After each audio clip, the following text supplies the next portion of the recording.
But talking about aging, I look at myself on the TV. Gee, that's about only 2 years ago. And I couldn't even recognize myself. I have more wrinkles now than before. Just 2 years. No, 3 to 4 years ago. 4 years ago? Yeah. That looks young. And now, so if you want the proof of aging, you just look at me. It's a live example right here. But I have a disciple who took refuge about 10 years, not 10 years ago, about 6 years ago. He was a doctor, a brain surgeon in China, and he became a doctor in Hong Kong later. And now at the age of 76, 77, he talked to me, he said, "Oh, I want to enroll in a PhD program." So he's now, and he already had enrolled in a PhD program studying the relationship between Chinese herbal medicine and Western medicine. He's now 78. And he will graduate at the age of 81. And then I said, "What do you do after graduation?" "I'll come out to practice." So we're talking about learning. If you are just 75, you are just a baby. Because people start to study PhD at 78. And he's been consulting me, been talking. He said, "I have to spend $300,000 to pay the tuition fee for the 4 years. Is it worth it?" It's very difficult to answer the question for him. What I did is I countered a question. "Do you like it?" I don't want to be responsible. I said, "Do you like it? How do you feel?"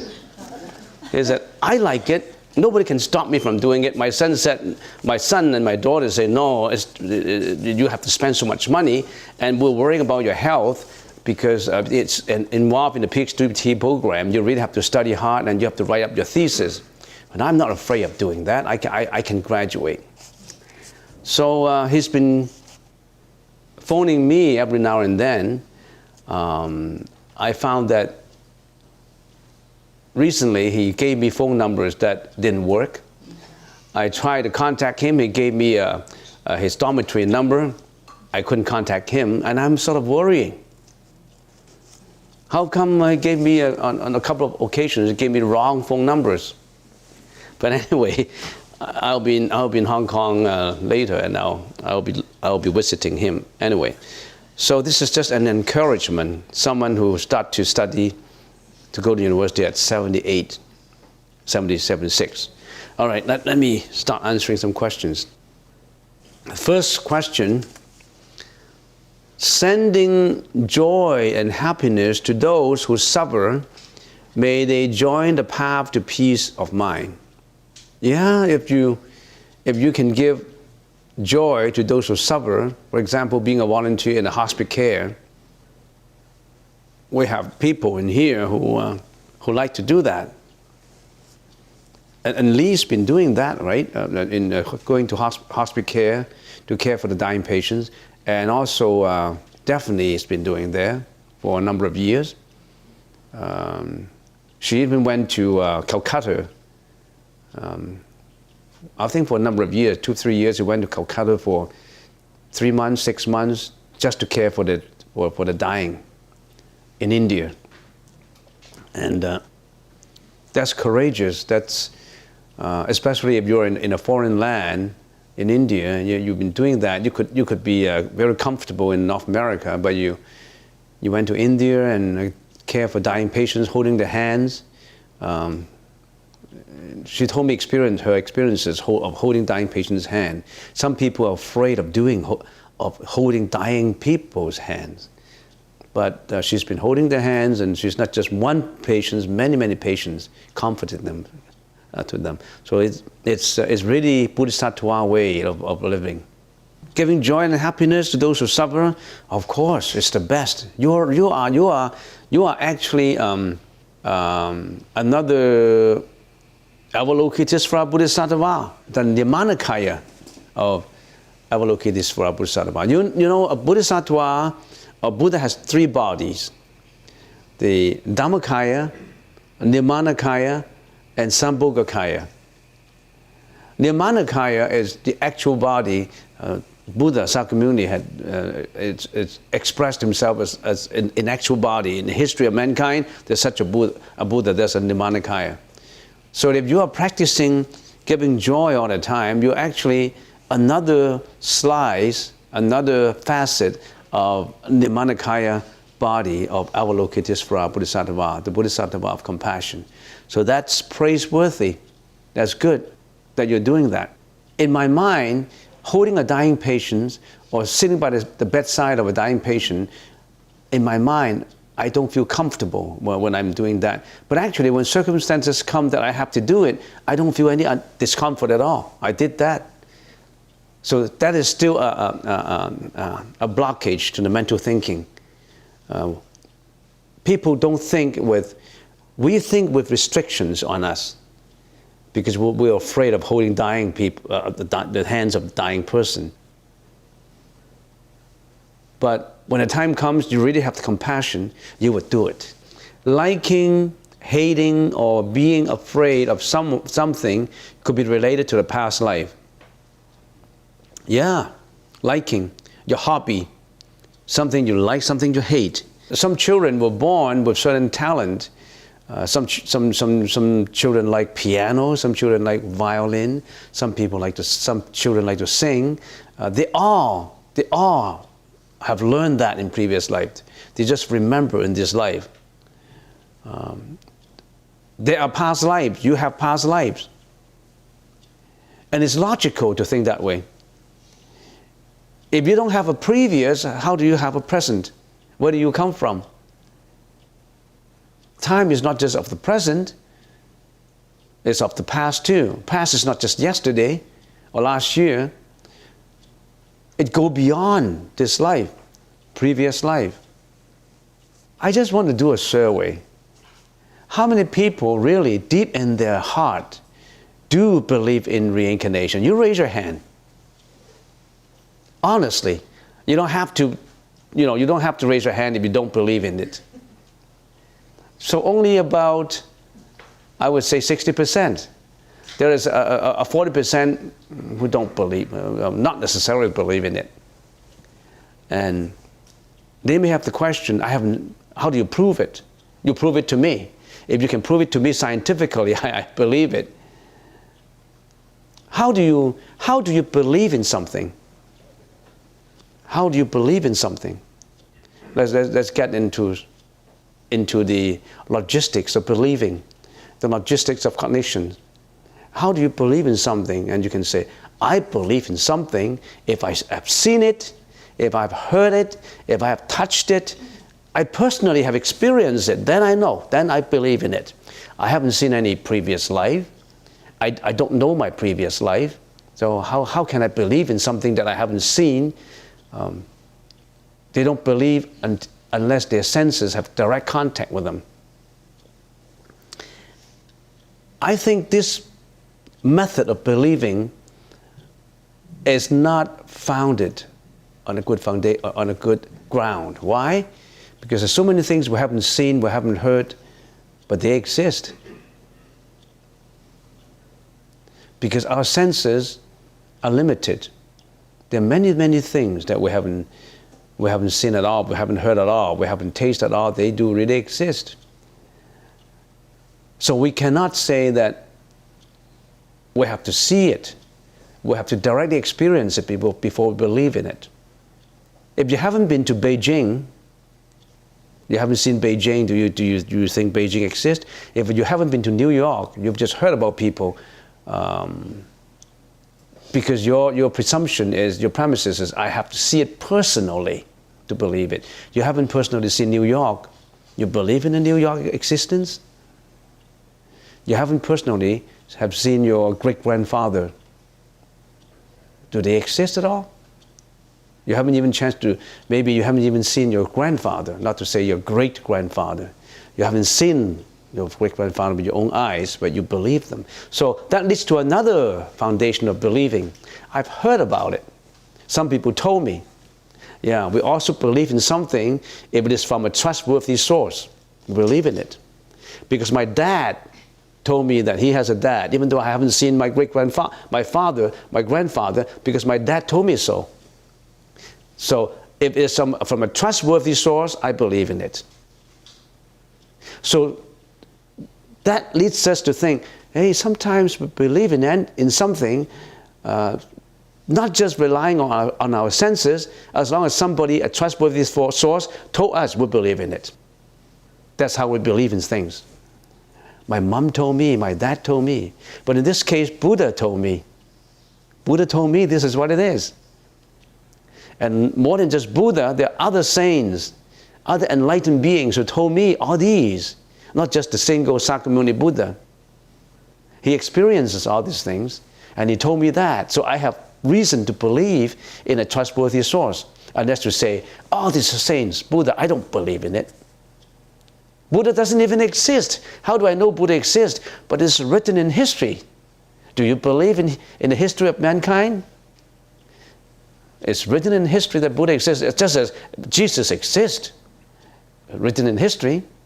Descartes, Plato, Socrates, all the kings of Rome, they all exist. They're all written in history. Do you believe they exist at all? Or you have to see them? So you believe in something when from a trustworthy source told you. You also believe in something by a priori knowledge, by deduction. By reasonable, logical deduction, thinking. If there's a remote mountain out there, I'm in here, it's so many miles away. I saw smoke in there. I have reason to believe that there could be fire in there. There's no smoke without fire. I haven't seen the fire, but I postulate it. I deduce it, oh, there must be fire. I don't necessarily have to see the fire, do I? So you believe in something by postulation. Plus, also, I have so many life examples of past lives. If you research into Ian Stevenson, he collated about more than 3,000 cases in Sri Lanka for 30 or 40 years of his studies in Sri Lanka and India and in Asia, of past life experiences of cases in these countries, and he compiled a cases of reincarnation. He's a scientist. He was a scientist. There's so many cases of reincarnations about it. Then morally, we say, should we believe in a past life?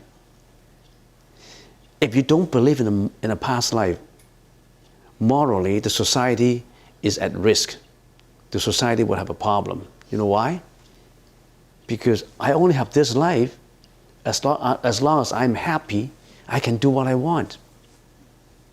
I can kill, I can steal, I can rape, as long as I'm happy, because my existence is only in this life. I want to be happy. You don't think about what happened in your next life. There could be a causality that leads to a karma into the next life. Morally speaking, not scientifically, not logically, if you don't believe in the past and the future, you only have this life, what's the point of believing in anything? What's the point of believing in God? The reason why I believe in God is I have an afterlife, a heaven that I can go to. If it's just this life, no more future life, then I can do what I want. Philosophically speaking, based on logic. If you only have this life, the logic does not stand. In other words, it's illogical to have a time dimension of only one aspect, only of the present, no past, and no future. But we're not talking about reincarnation. It's just because I want to show of hands, and I find that only about 70% believe in past lives. So all the others who raise your hands, you already have firmly believe in past lives. Yeah, I did. I should have raised my hand too. Yes. Yeah. All right. Would it hurt you if you believe in past life? Let's put it this way. Would it hurt you? Would it help you? It helps you to explain something. All right. Next questions. What practices can we do to help with self-compassion? Self-compassion is you want to be compassionate to yourself. I think meditation would do. Generally speaking, the Buddha talked about two extremes that we shouldn't go into. One extreme is self-indulgence, and the other extreme is self-mortification. What is self-indulgence? Self-indulgence is, I think there's a term for it, is hedonism. Hedonism, your life is only aiming at satisfaction of your sensual pleasure. You only look, you only look for pleasures. By all means, you just want to have fun, nothing else. If anything is standing in your way, blocking your pursuit for satisfaction of the senses, you remove them by all means. Now that's self-indulgence. On the other hand is self-mortification. Self-mortification is you give up aestheticism. You give up all your desires. No more desires up to a point that you expel them. You're being cruel to yourself. The Buddha said, no, you don't go to extreme. You go the middle way. So what practices will you do? You follow the Buddha's what practices? The Buddha's teaching of meditation. The Buddha's teaching of meditation, if you meditate, put your mind under control, you have the right view, you have the right thinking, right thought, right mindfulness, that will steer you towards compassion, not just to yourself, to others. I remember there's a psychologist who talked to me about patients. He has a number of patients who always come up with the feeling of self-degradation. I'm no good. I'm no good for anything. He's in a state of self-degradation, denying himself, no confidence. He thinks that he's a piece of garbage. Now that's another swing. They go to another extreme of close to self-mortification. This kind of people would finally maybe committing suicide, because the self-denial works to its extreme is self-mortification. You walk away from there. You don't go into two extremes. And the Buddhist teaching gives you the middle way, tells you to go the middle way. Well, in terms of happiness, Yeah. Dharma says, I think it's number 160, whatever happiness there is in this world comes from trying to help others to be happy. Whatever suffering there is in this life comes from wishing for oneself to be happy. So in order to find out self-happiness, give your energy to making others happy. And in that you realize you are not alone in your human suffering. And, Yes. And in helping others, you find the way to help yourself. Yes, in helping others, you're eliminating your ego, because you're not geared towards yourself first. You have given up yourself. It's the same as what the Dharma Sutra says: no personality, no I, no ego, no duality, no ignorance of impermanence, because your ego is all gone. By always giving out, you don't have the ego exist in you anymore. That ego is the prison that binds you there. All this unhappiness, frustration, conflict, they arise from the self, the ego. If you don't have that anymore, your ego prison crumble, and you see the whole world, the whole vista, the whole horizon of view. Right now, we're all restricted by our ego prison.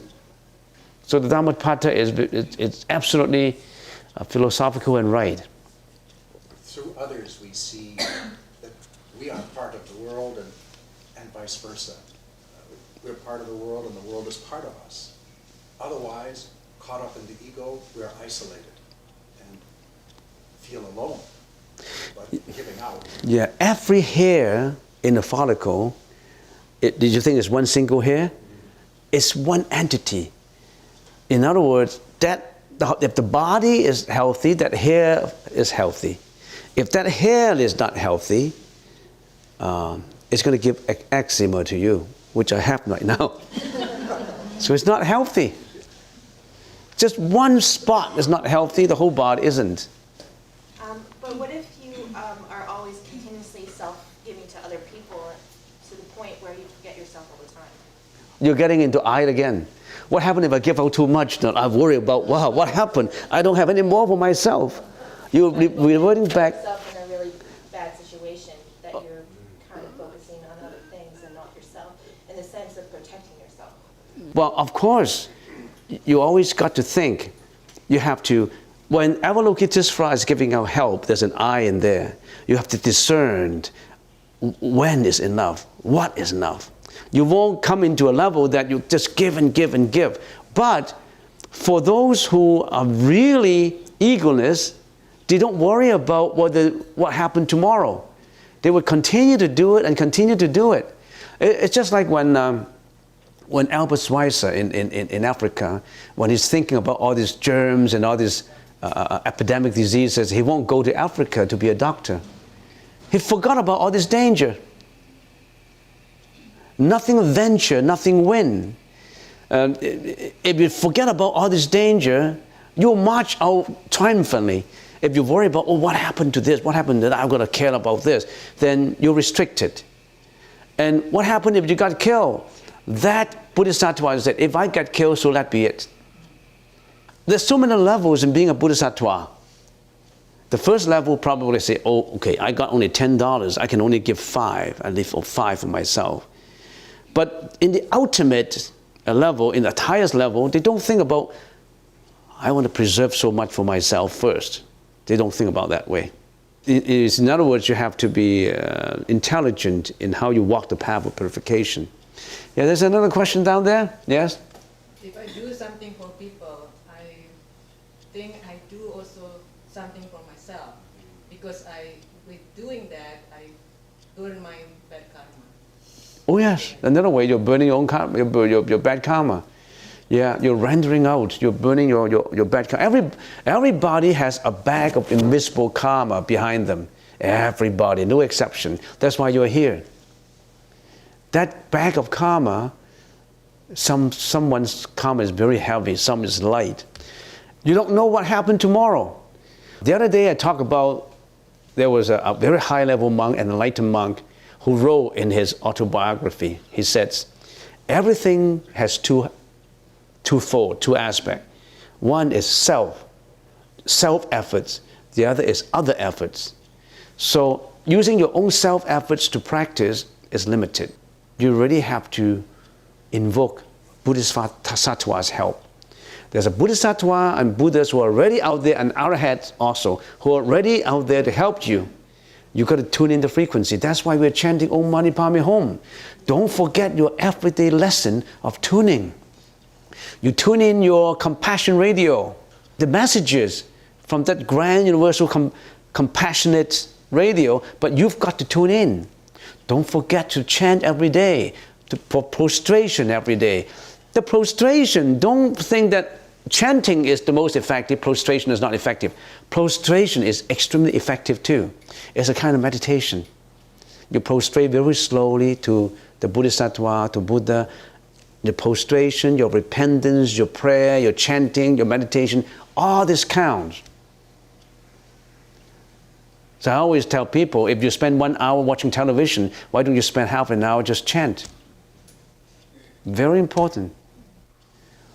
So we don't know what happened tomorrow.